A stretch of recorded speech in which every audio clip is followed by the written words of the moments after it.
하나님의 주권이란 하나님께서 한치의 오차도 없이 이 세상을 다스리시고 있다는 권세를 뜻하는 용어입니다.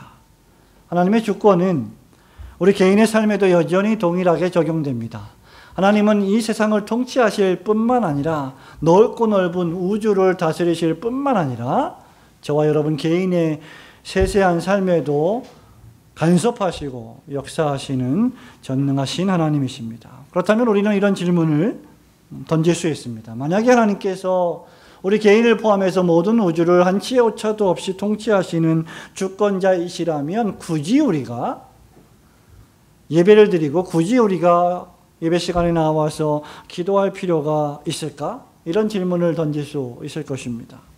우리가 기도하든 저와 여러분이 기도하지 않든 하나님께서 자기의 주권으로 이 세상을 다스리실 것이 아닌가라고 생각할 수 있습니다. 실제로 이런 생각에 빠진 사람들이 역사 속에 있었습니다. 어차피 하나님이 택한 백성들은 모두가 다 구원받을 것이기 때문에 굳이 우리가 전도하지 않아도 하나님의 주권으로 모든 사람들이 다 구원받을 것이 아니냐라고 생각했던 사람들이 있습니다. 그래서 기도도 하지 않고 전도도 하지 않았던 사람들이죠. 이런 사람들이 역사 속에 존재했었는데 그들을 가리켜서 우리는 하이퍼 칼비니스트, 번역을 하면 극단적 칼빈주의자들이라고 우리는 부를 수 있습니다. 결론부터 말씀드리면 하나님의 주권은 우리의 기도를 저해하지 않습니다. 하나님이 세상을 통치하신다는 이 놀라운 사실은 저와 여러분으로 하여금 성도로 하여금 기도해야 할 이유를 도리어 제공합니다. 하나님이 주권자이시기 때문에 하나님이 전능하신 분이시기 때문에 우리는 그 하나님을 의지하고 그 하나님의 힘을 신뢰하고 기도할 수 있습니다. 우리의 자녀들이 우리의 부모님의 힘과 능력을 의지하고 믿으면서 부모님에게 도움을 요청하듯이 하나님의 백성들은 하나님이 전능하신 그 능력을 의지하여 기도로 도움을 요청할 수 있는 것과 마찬가지입니다. 그것뿐만 아니라 하나님은 우리에게 구약 성경에서 기도할 것을 명령하시는 분이십니다. 도처에서 너는 내게 부르짖으라 내가 너에게 응답하겠다라고 말씀하셨고요. 신약 성경에 우리 예수님도 너희는 이렇게 기도하라고 명령하셨습니다. 사도들도 우리에게 항상 기뻐하며 쉬지 않고 기도할 것을 교훈한 바 있습니다. 그렇다고 하면 기도라는 것은 하나님을 믿는 신자들이 마땅히 해야 할 의무이기도 합니다. 그래서 바울은 종종 하나님께 올려드리는 찬송을 기도의 내용과 연결시키고 있는 것입니다. 여러분 13절, 14절 보면 그 본문의 말씀을 보면 바울이 3절부터 14절까지 쭉 우리가 읽은 이 본문 바로 앞에 보면 이로 말미암아 내가 기도한다라고 기록을 하고 있는 거죠. 15절에 이로 말미암아로 시작을 하죠. 이로 말미암아가 무엇입니까? 3절부터 14절까지 하나님이 베푸신 축복 때문에 내가 기도한다 이렇게 바울이 말하고 있습니다. 바울이 에베소 교회에 교훈한 가르침 때문에 기도한다는 말입니다. 그걸 요약하자면 무엇입니까? 하나님이 자기 백성을 선택하셨고 예정하셨고 구원하셨고 은혜를 베풀어 주시고 하나님의 백성들을 영광스럽게 한다는 사실이죠. 여러분, 이 모든 복락들을 내려주시는데 이 복락들을 내려주시는 목적 가운데 하나가 무엇입니까? 14절 말씀처럼 하나님의 영광을 찬송하게 하려 함이었습니다. 즉 기도라고 하는 것은 하나님이 우리에게 베푸신 것을 감사함으로 찬양하는 것이고 동시에 하나님께서 그 복락들을 계속하여 베풀어 주실 것을 간구하는 것이 바로 기도입니다. 그래서 이제 이어서 바울은 전능하신 주권자, 절대 주권자이신 하나님께 에베소 교인들을 위하여 기도하고 있는 것입니다. 이 기도를 통해서 우리는 세 가지 사실들을 교훈받을 수 있습니다. 무엇보다 첫째는 하나님께서 절대하신 주권자이시기 때문에 성도들의 삶에 개입하시고 그들의 각각의 기도를 들어주실 수 있으므로 우리는 기도해야 한다는 사실입니다. 15절, 16절 말씀을 함께 읽어보겠습니다. 이로 말미암아 시작. 이로 말미암아 주 예수 안에서 너희 믿음과 모든 성도를 향한 사랑을 나도 듣고 내가 기도할 때에 기억하며 너희로 말미암아 감사하기를 그치지 아니하고. 아멘. 바울은 분명히 하나님이 에베소 교인들의 마음속에 어떻게 역사하셨는지를 보았습니다. 너희 믿음과 모든 성도를 향한 사랑을 나도 들었다. 여러분, 에베소 교인들은 하나님의 절대하신 주권을 믿었고 그것을 실천했습니다. 그들의 믿음은 하나님을 믿는 믿음이었을 뿐만 아니라 그 믿음의 결과 풍성하게 성도를 향한 사랑으로 나타났습니다. 그리고 바울은 이것으로 인해서 하나님께 감사의 기도를 올립니다라고 쓰고 있는 것이죠. 여러분, 하나님은 믿는데 성도를 향한 사랑, 교회를 향한 풍성한 사랑이 없다면 그것이야말로 큰 문제가 아닐 수 없습니다. 왜냐하면 신약 성경의 정신으로 볼 때 하나님을 믿는 그 믿음은 나타나야 되는데, 드러나야 되는데, 누구라도 알 수 있도록 밝히 계시되어야 하는데 그것은 교회와 성도를 위한 풍성한 사랑으로 나타나는 것이 신약의 정신이기 때문입니다. 여러분 가운데 누군가가, 우리 교회 교인들 가운데 누군가가 교회를 향해서 풍성한 사랑을 나타냈고 또 다른 성도를 향해서 풍성한 사랑을 나타냈다면, 부족함 없는 사랑을 나타냈다면 그것은 하나님이 그 성도의 마음속에 역사하신 결과입니다. 하나님을 섬기고 물질로 어려운 사람들을 구제하고 돕고 하나님의 교회를 위하여 헌금하고 예배의 모든 의무들을 다 수행하고 봉사와 섬김을 수행할 때 그 모습은 결국 그 성도의 영혼 속에 하나님의 주권적인 능력이 역사했다는 증거가 된다는 것이죠. 여러분, 이것이 우리에게 어떤 교훈을 주고 있습니까? 하나님의 주권이 하나님께서 강하게 역사하신다는 것을 웅변적으로 증거한다는 것입니다. 하나님의 역사가 없었다면 저와 여러분은 죄인인 채로 남아 있었을 것입니다. 하나님의 특별하신 역사하심이 여러분에게 임하지 않았다면 나는 내가 죄인인지 깨닫지 못하고 여전히 죄인으로 남아서 죄악 가운데 그것이 죄인지도 모르고 살아가다가 멸망을 당했을 것입니다. 그런데 우리가 죄인인 줄 알아요. 그것이 하나님의 역사하심의 결과라는 말입니다. 하나님의 역사가 없었다면 우리는 주님을 영접하지 않았습니다. 하나님의 주권적 역사하심이 없었다면 우리는 오늘같이 예배의 자리에 나오지 않았을 것입니다. 하나님의 역사가 없었다면 우리는 봉사하지도 않고 섬기지도 않았을 것입니다. 하나님의 역사하심이 우리 마음속에 임하지 않았다면 우리의 지갑을 열어서 우리의 물질의 10분의 1을 기쁘게 하나님께 드리는 일은 결코 없었을 것입니다. 더 나아가 더 많은 물질을 기꺼이 하나님 앞에 내어놓지 않았을 것입니다. 우리가 하는 모든 신앙의 행위들은 결국 무엇입니까? 하나님이 나에게 역사하신 결과입니다.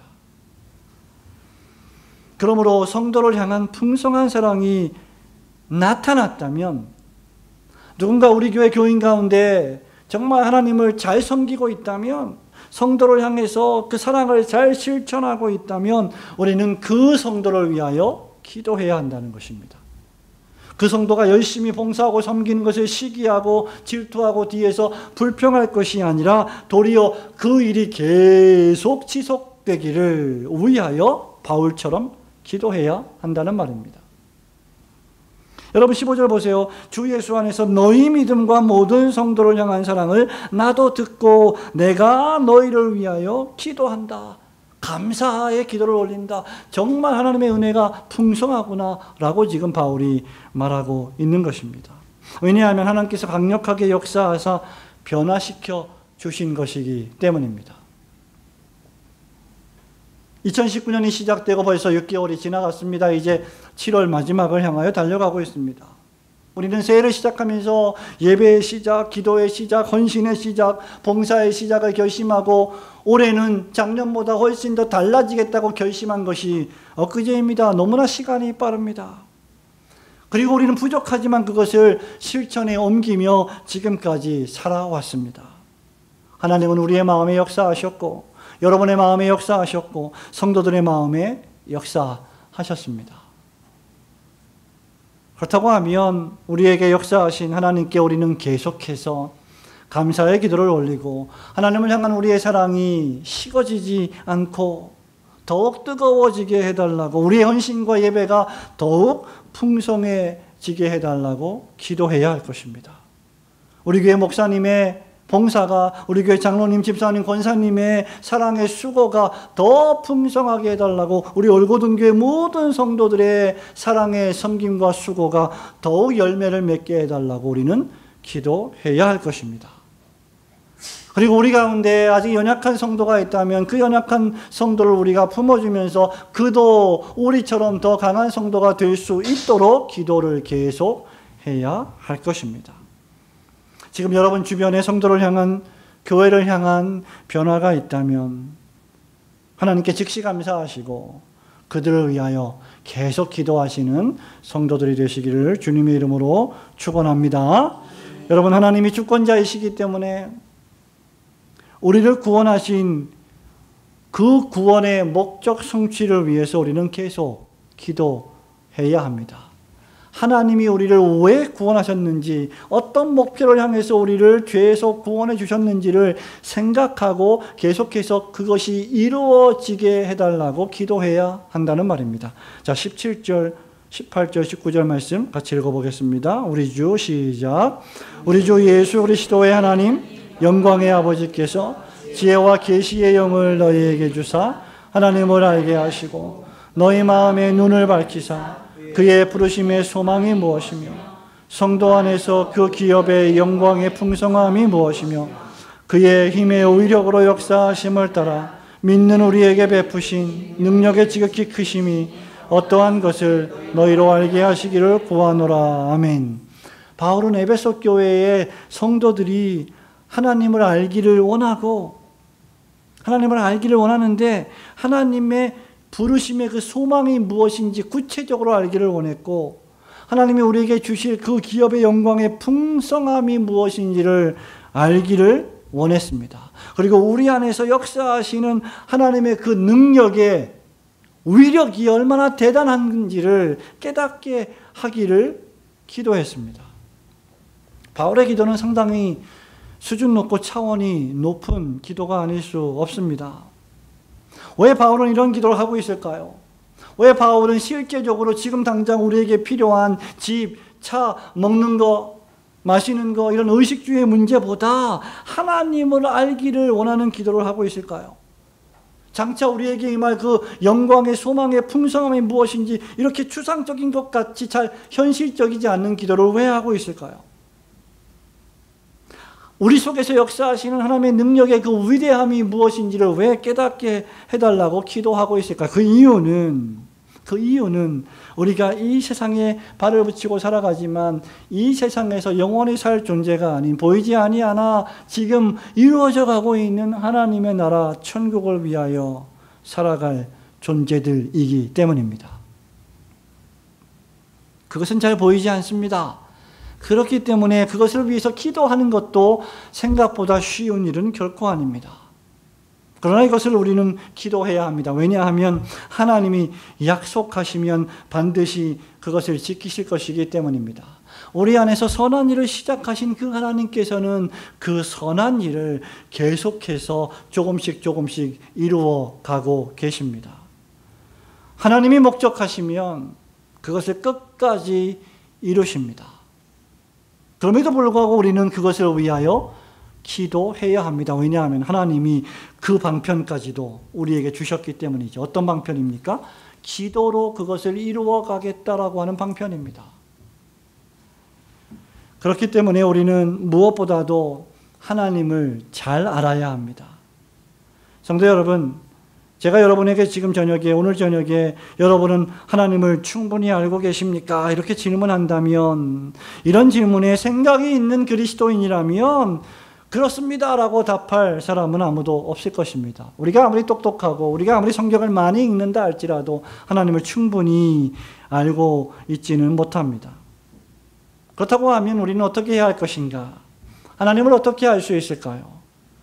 그래서 우리는 기도해야 한다는 것입니다. 바울은 우리 주 예수 그리스도의 하나님 영광의 아버지께서 지혜와 계시의 영을 너희에게 주사 하나님을 알게 하시고 라고 기도했습니다. 에베소 교회 교인들 이름을 불러가면서 한 명 한 명씩 이름을 불러가면서 지혜와 계시의 영을 너희들에게 주사 하나님을 알게 하시기를 원한다라고 기도했습니다. 여러분, 이것은 둘로 나누면 첫째로 기도로 나아가야 한다는 말입니다. 우리가 기도하지 않을 때 하나님을 알 방법은 없다는 겁니다. 엄밀히 말하면. 여러분, 지금 이것이 바울이 하는 일입니다. 바울이 하는 일이 너무나 생산성이 없어 보이죠. 바울이 하는 일이 현실감이 없어 보이죠. 하나님을 보여주면 될 텐데, 하나님이 역사하고 일하고 있는 현장을 보여주면 될 텐데, 바울은 기도하고 있습니다. 지혜와 계시의 정신을 너희에게 주사 하나님을 알게 하시고라고 기도하고 있습니다. 성도 여러분, 기도하지 않으면 하나님을 알 수 없습니다. 여러분, 이것은 책을 읽는다고 되는 일이 아닙니다. 그저 교회를 왔다 갔다 한다고 되는 일이 결코 아닙니다. 신앙을 책으로만 배운 사람들은 결코 기도하지 않습니다. 그러나 신앙을 하나님의 계시의 영으로 배운 사람은 기도하며 책을 읽습니다. 신앙이 없는 사람이 책만 읽으면 그 지식이 그 사람을 교만하게 만듭니다. 그러나 우리는 할 수만 있으면 그렇기 때문에 하나님의 목적을 알기 위하여 더욱 기도해야 합니다. 기도하면서 성경을 읽고, 기도하면서 경건서적을 읽고, 기도하면서 여러 성경의 해석에 도움을 주는 책들을 읽을 때 비로소 하나님을 더 깊이 알아갈 수 있는 것입니다. 두 번째로는 지혜와 계시의 영을 받아야 한다고 했습니다. 지혜와 계시의 영은 무엇입니까? 우리가 하나님을 알 수 있는, 즉 하나님을 바로 올바로 알 수 있는 방편이요 수단입니다. 우리가 하나님의 말씀인 성경을 읽을 때 그냥 읽지 않고, 우리가 또 오늘 저녁에 또 주일날 설교를 들을 때, 설교를 시작하기 전에 목사가 성령님의 비추어 주심을 위하여 기도하는 이유가 무엇입니까? 하나님의 말씀을 기도하지 않고 그냥 읽으면 하나님의 말씀을 올바로 해석하기가 어렵다는 것입니다. 이것은 신비하지만 진리이고 사실입니다. 책은 우리에게 지식을 줍니다. 그러나 지혜는 그 책에서 얻을 수 없습니다. 인터넷과 스마트폰과 TV는 우리에게 많은 정보를 제공합니다. 하지만 지혜를 제공하지는 않습니다. 지혜는 그렇게 얻어지는 게 결코 아닙니다. 그러나 우리가 지혜와 계시의 영을 위해 기도하면서 성경을 읽으면 지혜로워집니다. 하나님께서 우리를 지혜롭게 하실 것입니다. 사실 우리가 맑은 정신으로 웨스트민스터 신앙고백서에 있는 바대로 우리가 아주 단순하고 통상적인 방법, 즉 성경을 맑은 정신으로 기도하며 읽는 가운데 이 성경이 무슨 의미가 있는지를 쉽게 이해할 수 있다고 했습니다. 구원에 관한 지식을 너무 쉽게 이해할 수 있다고 했습니다. 그러므로 여러분, 기도하면서 성경을 읽을 때 그것이야말로 정말 지혜로워지는 방법입니다. 사실 우리가 무엇을 해야 할지, 어떻게 살아야 될지 다 알고 있습니다. 성경을 기도하는 가운데 하나님의 말씀으로 대하고 그 말씀을 읽고 그 말씀의 뜻대로 살아가려고 분투하는 사람들은 어떤 일을 만날 때, 어떤 선택의 기로에 놓일 때 어떻게 해야 될지 너무나 잘 알고 있습니다. 그것이 바로 지혜입니다. 그런데 우리는 인생을 살아가면서 세상의 지혜, 세상의 가치관을 따라서 이 성경이 우리에게 우리의 양심에 호소하고 있는 지혜를 억압할 때가 많습니다. 그럴 때마다 우리는 무릎을 꿇고 기도하면서 다시 성경으로 돌아가야 합니다. 그것이 지혜자의 참된 자세입니다. 성도 여러분, 이렇게 할 때 신자는 구원의 목표인 하나님이 나를 부르신 소망을 깊이 체험하게 됩니다. 이렇게 될 때 그냥 단순히 교회당의 건물에 왔다 갔다 하면서 종교적인 생활을 하지 않고 소명자로 살아갑니다. 하나님이 왜 나를 부르셨을까? 하나님은 왜 나를 올고든 교회 목사로 세우셨을까? 하나님이 왜 나를 올고든 교회 장로와 집사로 권사로 세우셨을까? 라고 하는 생각을 늘 하면서 살아가게 된다는 것입니다. 하나님이 우리를 부르신 소망을 성경을 통하여, 지혜의 정신을 통하여, 성령의 역사하심을 통하여 깊이 체험하게 되고 미래를 고대하게 됩니다. 이 소망은 우리로 하여금 새하늘과 새 땅에서 하나님의 임재 안에 살아갈 것을 기대하게 만들어 줍니다. 그래서 18절에 보면 바울이 이렇게 기도하죠. 너희의 마음 눈을 밝혀주시길 원한다. 우리의 육신의 눈이 가리워지면 앞이 제대로 보이지 않아서 어디로 어떻게 가야 될지 모르듯이 우리의 마음의 눈이 가리워지면 우리가 왜 이 땅에 살아가는지, 무엇을 위해 사는지 가리워진다는 것입니다. 그렇기 때문에 그렇게 마음의 눈이 가리워진 사람은 새하늘과 새 땅을 소망할 수가 없습니다. 이 세상의 소망을 가지고, 이 세상의 쾌락을 가지고 살아가게 되어 있지요. 바로 지금 이 땅에서 그렇기 때문에 이 마음의 눈이 밝혀진 사람들은 그 도래할 하나님의 나라의 영광의 임재를 체험하고 즐거워하는 기쁨의 원천이 되는 소망을 가지게 됩니다. 그 소망 때문에 현실의 고난을 이겨내고 현실의 어려움들을 극복해내는 것입니다. 이것이 바로 하나님의 영광을 바라는 소망입니다. 바로 이 일 때문에 하나님은 우리에게 교회라고 하는 영광스러운 기관을 주신 것입니다.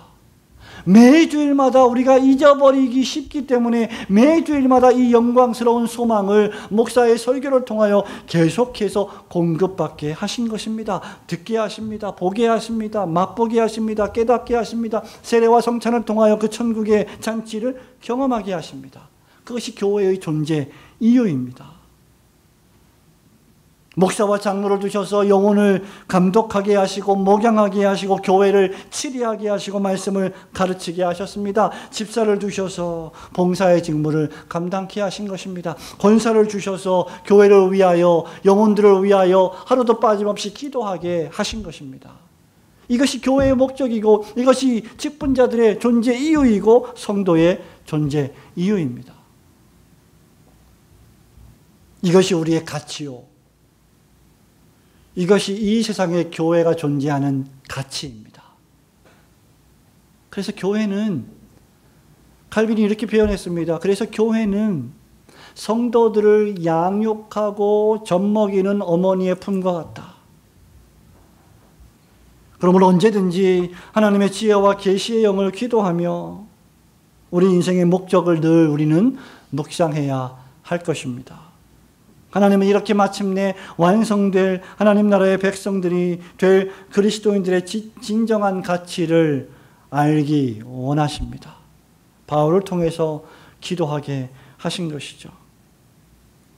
성도 여러분, 마지막 세 번째로, 그렇기 때문에 우리는 이 하나님의 주권을 생각할 때, 그 하나님의 주권과 기도의 관계를 생각할 때 하나님의 이 주권은 우리로 하여금 하나님의 능력의 위대하심을 선포하며 실제 우리의 삶 속에서 그 능력이 역사되고 있는 것을 믿음의 눈으로 보기를 원하십니다. 여러분 20절, 21절, 22절까지 읽어볼까요? 그의 능력이, 시작. 그의 능력이 그리스도 안에서 역사하사 죽은 자들 가운데서 다시 살리시고 하늘에서 자기의 오른편에 앉히사 모든 통치와 권세와 능력과 주권과 이 세상뿐 아니라 오는 세상에 일컫는 모든 이름 위에 뛰어나게 하시고 또 만물을 그의 발 아래에 복종하게 하시고 그를 만물 위에 교회의 머리로 삼으셨느니라. 아멘. 여러분, 이것이 능력입니다. 신자의 능력이 무엇이냐? 죄인들이 십자가에 못 박아 죽인 예수 그리스도를 하나님이 다시 살리신 것이고, 그 예수 그리스도를 하나님 보좌 우편에 좌정하게 하사 세상을 다스리게 하신 것입니다. 이것이 능력입니다. 이것이 하나님의 위력입니다. 그리고 신자의 능력과 위력은 무엇이냐? 그 사실을 알고 있는 거예요. 그래서 우리가 그리스도와 함께 하나님 보좌 우편에서 세상을 다스리고 있는 존재들임을 깨닫는 것, 그것이 우리가 이 땅에 살아가는 신자의 존재요 능력입니다. 이것을 모르면 우리는 그저 이 세상에서 쭈그렁 밤탱이처럼, 칠속 없는 밤처럼 그냥 세상에서 아무 영향력도 없는 미미한 존재들로 우리 자신을 생각하겠지만, 우리 자신을 메뚜기처럼 생각하겠지만, 하나님이 우리를 보실 때 그렇게 보시지 않는다는 것이죠. 우리는 실로 위대한 존재들입니다. 왜냐하면 그리스도께서 위대하시기 때문입니다. 그리스도께서 통치하시기 때문입니다. 여러분, 이 하나님의 능력, 우리에게 베푸신 하나님의 능력을 바울이 무엇과 연결시키고 있습니까? 20절에 보면 그리스도를 다시 살리신 능력과 연결시킵니다. 예수님께서 하나님께서 그리스도를 다시 살리신 것처럼 저와 여러분, 죄 가운데 죽은 저와 여러분도 다시 살리셨다는 것이죠. 예수께서 죽음을 정복하시고 하나님께서 예수를 죽은 자 가운데서 다시 살리신 위력입니다. 그리고 우리도 마침내 언젠간 죽겠지만 하나님이 다시 살리실 그 위력, 그 능력을 우리가 지금 알고 있다는 겁니다. 그래서 우리는 죽음을 두려워하지 않는다는 거예요. 여러분, 바울이 말하는 능력은 그래서 높아지신 능력입니다. 빌립보서 2장 8절 9절 여러분 잘 아시죠? 사람의 모양으로, 그리스도께서 사람의 모양으로 나타나사 자기를 그 다음 낮추시고 죽기까지 복종하셨으니 곧 십자가에 죽으심이라. 9절에 그러므로 하나님이 그를 지극히 높여 모든 이름 위에 뛰어난 이름을 주사 라고 했습니다. 그리스도께서는 죽기까지 순종하시고 부활로 승리하신 결과 하나님 아버지의 오른편에 높이 들리셨습니다. 이것이 교회의 진정한 위력이에요. 이것이 교회를 다니는 성도들의 진정한 위력입니다. 무엇입니까? 낮아지는 겁니다. 겸손해지는 겁니다. 철저하게 하나님 앞에 낮아지고 겸손해서 죽기까지 순종하신 그리스도를 본받아 하나님의 소명 앞에 죽기까지 순종하는 것, 그것이 바로 위력이라는 것이죠. 우리 집사님이 오늘 예배 시간에 기도한 것처럼 예수님이 낮아지셨죠. 그 예수님을 본받아 우리도 낮아져야 하는데 자꾸만 높아지려고 합니다. 그러한 자에게는 하나님의 능력이 임하지 않는다는 겁니다.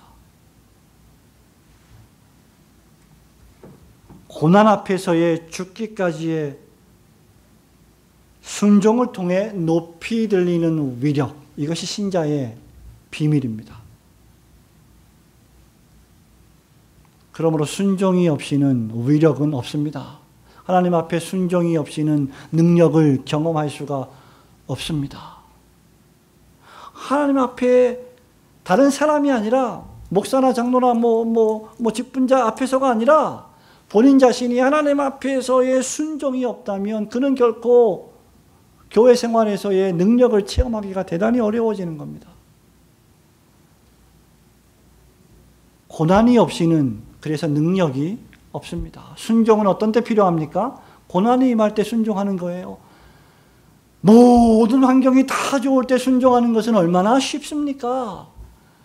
그러나 고난이 임할 때, 어려운 일이 생길 때, 사건 사고가 생길 때, 교회가 위태로움에 빠졌을 때, 그때 무릎을 꿇고 순종하는 것은 쉬운 일이 결코 아닙니다.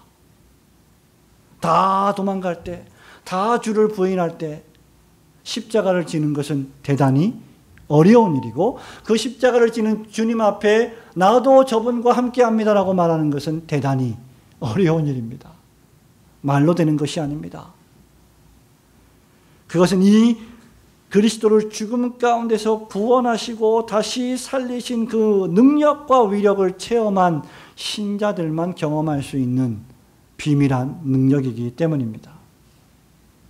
그러므로 우리는 하나님의 뜻을 이루기 위해서 철저하게 자신의 생각을 좀 내려놓을 필요가 있습니다. 하나님의 주권과 능력을 바라보아야 합니다. 말씀 앞에 엎드러져야 됩니다. 기도의 깊은 골방에 들어가야 됩니다. 오늘날 교인들이 얼마나, 저를 포함해서 여러분들을 포함해서 얼마나 피상적이고 얼마나 경박합니까? 깊이 묵상하고 깊이 기도하는 가운데 하나님 나라와 교회를 위해 섬기는 멋진 성도들이 정말 희박해지는 시대를 우리는 살아가고 있습니다. 저와 여러분이 우리의 생각을 내려놓고 하나님의 주권과 능력을 바라보아야 할 이유는 하나님이 이런 방식으로 역사하시기 때문입니다. 성도 여러분, 말씀을 맺습니다.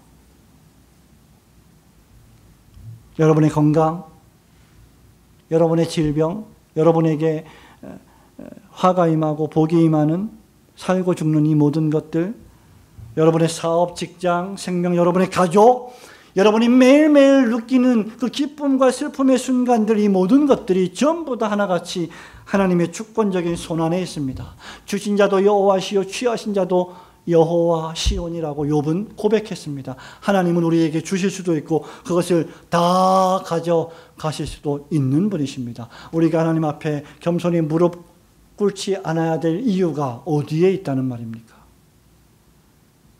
무엇보다도 하나님의 능력은 그리스도 예수의 십자가 죽음과 부활을 통해서 드러났습니다. 그리고 죄 가운데 우리를 다시 살려주신 놀라운 구원의 은총에서 드러났습니다. 진정한 신자라면 바로 이런 것들을 묵상하며 기도할 줄 알아야 합니다. 하나님, 죄인 괴수와도 같은 나를 구원해 주신 것을 감사합니다. 나의 능력은 내가 가진 것이 많아서가 아니라 하나님이 나의 아버지이시기 때문입니다 라고 고백할 줄 알아야 합니다. 나의 능력은 나에게 돈이 많아서가 아니라 그리스도 예수께서 나의 주님이시기 때문입니다 라고 고백할 수 있어야 됩니다.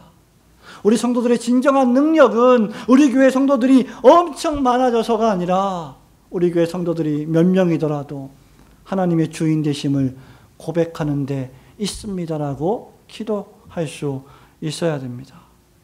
우리 안에서 시작하신 기쁘신 목적을 이루어 가시도록 우리는 기도해야 할 것입니다. 그러는 동안 우리를 통해서 역사하시는, 그리고 우리 올고든 교회를 통하여 역사하시는 하나님의 능력을 볼 수 있기를 여러분 기도하시기 바랍니다. 주권자이신 하나님께 올려드리는 기도를 통하여 우리의 기도가 더욱 풍성해지고 우리가 위험에 처했을 때 우리를 능히 도우실 수 있는 분께 우리가 간구할 수 있다는 사실을 깨닫고 마침내 이 모든 사건과 사고와 위험 속에서 우리를 구원하사 하나님의 나라에 들이게 하실 하나님이 계시다는 소망을 품고 기도하는 우리가 되기를 주님의 이름으로 축원합니다.